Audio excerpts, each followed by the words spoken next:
Panel কোডের 220। একজন বলেন তো 220 কি সহজ ভাষায়? 220টা কি কেউ বলতে পারবেন?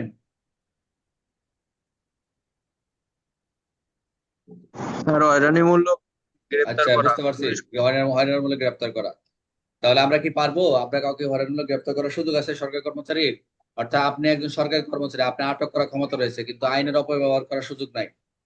আপনি আইন বিরুদ্ধ কোনো বিচার বা আটক করার কোনো সুযোগ নাই, কোনো ক্রমে সুযোগ নেই। তাহলে আপনি অবশ্যই এই যে 220 ধারা অনুসারে যে বলা হয়েছে এটা অপরাধী হবে। অর্থাৎ যদি কোনো ব্যক্তি এমন কোনো পদে থাকে, আপনি একজন দায়িত্বে রয়েছেন, আপনি কাউকে ধরে নিয়ে আপনি এক জায়গায় আটকায় রাখবেন।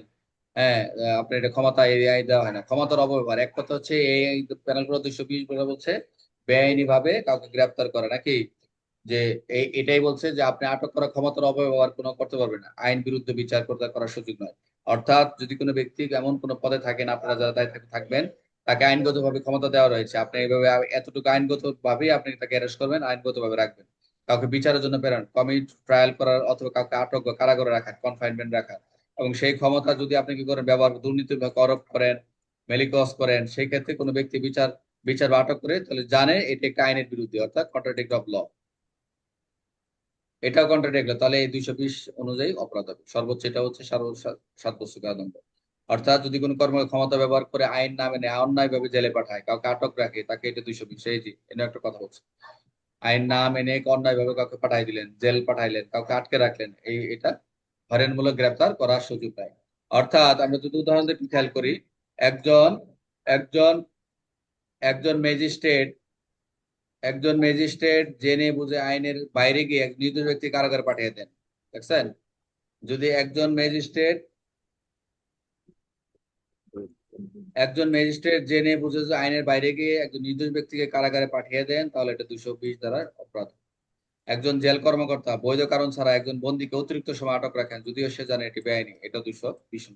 দুইটা উদাহরণ দেখলাম ম্যাজিস্ট্রেটের, যে একজন আইনের বাইরে গিয়ে নির্দোষ ব্যক্তিকে কারাগারে পাঠিয়ে দিচ্ছে, আর একটা জেল কর্মকর্তা যারা থাকবে, জেলে কারারক্ষী যারা দায়িত্ব থাকেন, বৈধ কারণ ছাড়াই বন্দীকে অতিরিক্ত সময় কি করেন, আটক রাখছেন, এটা 220।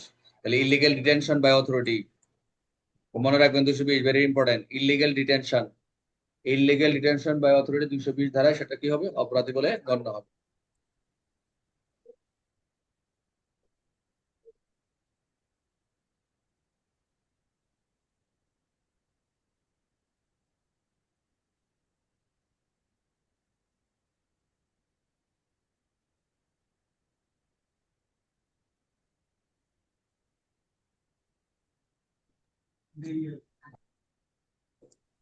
আচ্ছা, তাহলে পরীক্ষার জন্য এমসিকিউ আমরা যদি দেখি, দণ্ডবিধি 20 দ্বারা কি সম্পর্ক বেআইনিভাবে আটক বা বিচারে প্রেরণের ক্ষেত্রে।